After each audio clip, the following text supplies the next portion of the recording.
शुरुआत करते हैं आज के क्यू से वीरू। आज का सबसे बड़ा क्यू वीरू, बहुत इंटरेस्टिंग वो ग्राफिक्स बनाए थे वैसे प्रोड्यूसर साहब ने हमारे, वो जो फ़ोन कॉल थी प्राइम मिनिस्टर मोदी और डोनाल्ड ट्रंप के बीच में। क्योंकि आज सुबह जब उठे तो एकदम से लोगों को लगा कि यार ये ऐसा क्या हो गया मार्केट में। और देखिए मार्केट में क्या है ना, जब सेंटिमेंट बदलता है तो ऐसे ही बदलता है। कल कहाँ हम 25,700 पर थे, आज हम 26,000 के ऊपर हैं, अगर आप गिफ्ट निफ्टी के क्यूज़ को सही मान लें तो। और मोदी और ट्रंप ने जो भारत यूएस की स्ट्रेटेजिक पार्टनरशिप है उसकी बात की वीरू, कई अहम मुद्दों पर सहयोग तेज करने की बात की। Business, critical tech, energy, defence, security, दोनों नेताओं ने ये भी कहा कि अब हम टच में रहेंगे। पिछली बार भी ऐसे यही हुआ था और उसके बाद था कि अब हमें थोड़ा सा टच में रहेंगे। कहीं ना कहीं मुझे लग रहा है कहीं ना कहीं बहुत लोगों का ये मानना है और सही भी है ये कि जो डोनाल्ड ट्रंप का सेकंड टर्म रहा है compare to his first term हमारे लिए काफ़ी बेकार रहा है वो, और काफ़ी दूरियां बढ़ी हैं बिटवीन यूएस एंड इंडिया। लेकिन कहीं ना कहीं वो शायद अगर खाई जो है उसको पाटने की कोशिश की जा रही है तो वो एक अच्छी बात होगी। और उसके अलावा प्राइम मिनिस्टर मोदी की भी स्टेटमेंट्स आई हैं, उन्होंने ये कहा है कि अच्छी बातचीत हुई, दोनों देश आगे मिलकर काम करेंगे। सर्जियो गोर जो बेसिकली एम्बेसडर हैं उनकी भी स्टेटमेंट है, उन्होंने ये कहा है कि दोनों नेताओं में बहुत अच्छी दोस्ती है, दोनों नेताओं के बीच में अच्छी बातचीत हुई।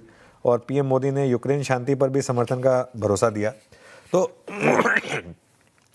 कहीं ना कहीं मार्केट को लग रहा था, देखिए वैसे भी वो जो पैनल आया था यूएस का वो तो कल बातचीत पूरी हो गई। अब हमने बात तो की थी कि कल की कल ट्रेड डील नहीं आएगी, लेकिन एक सेंस बन रही है, कल हमारी बात हो रही थी, कल मैं लक्ष्मण जी से ही बात कर रहा था, एक सेंस बन रही है कि हम ट्रेड डील के काफ़ी करीब हैं।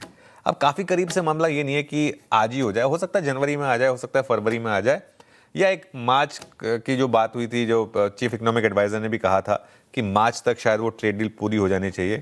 तो ऐसे में एक थोड़ा सा मार्केट वापस एक पॉजिटिव व्यू ले सकता है। ये तो एक कारण है जिसकी वजह से आप इस तरीके के मूव्स देख रहे हैं। कल हम क्लोजिंग में एक बात कर रहे थे कि इतना यूएस फ्यूचर्स डाउन है, उसके बावजूद अगर इंडियन मार्केट ग्रीन में बंद हो रहे हैं तो कहीं ना कहीं मार्केट को एक सेंस थी कि इससे तो खराब क्या ही होगा। और यूएस में एक्चुअली अगर आप देखें तो जो क्लोजिंग हुई वो फ्यूचर्स के मुकाबले कहीं बेहतर हुई। जब हम क्लोज कर रहे थे वीरू तो डाउ फ्यूचर्स 300 पॉइंट नीचे था, नैस्डैक फ्यूचर्स 350 पॉइंट नीचे था, डाउ जोन्स 650 पॉइंट ऊपर बंद हुआ ऑल टाइम हाई पर। और नैस्डैक भी अगर आप देखें तो कहाँ हम 350 पॉइंट नीचे थे, 400 पॉइंट, कहाँ हम सिर्फ 60 पॉइंट नीचे बंद हुए। तो एक तरीके से ये भी आपके लिए पॉजिटिव है। हमारी मार्केट में अगर आप नेगेटिव क्यों देखेंगे तो अब मोर और लेस सॉर्ट ऑफ एक नेगेटिव क्यों बचा है, वह डॉलर के मुकाबले रुपी, वो काफ़ी कमज़ोर रहा है। और अभी भी देखें आप, कल भी डॉलर रुपी काफ़ी वीक था despite strength in equity market. Almost 90 तक पहुंच चुके हैं हम, 90-50 तक ऑलमोस्ट पहुंच चुके हैं डॉलर के मुकाबले रुपए का भाव। ये थोड़ी सी दिक्कत है। लेकिन आज एक और चीज़ जो मुझे डेटा पॉइंट्स में अच्छी लगी, जो हम थोड़ा सा सेटअप में डिस्कस करेंगे कुछ देर में, वो है कल एफआईआईज की इंडेक्स और स्टॉक फ्यूचर्स दोनों में बाइंग। हालांकि शॉर्ट कवरिंग नहीं है, मोर और लेस फ्रेश बाइंग है, लेकिन फिर भी जो भी है इंडेक्स फ्यूचर्स में बहुत दिनों के बाद बाइंग देखी है। हालांकि कैश मार्केट में अभी भी उनकी सेलिंग है। और आज निफ्टी वापस 20 डेमा को रिक्लेम करने की कोशिश करेगा, होपफुली कर लेगा उसको, अगर 100 पॉइंट का गैप अप हो रहा है तो।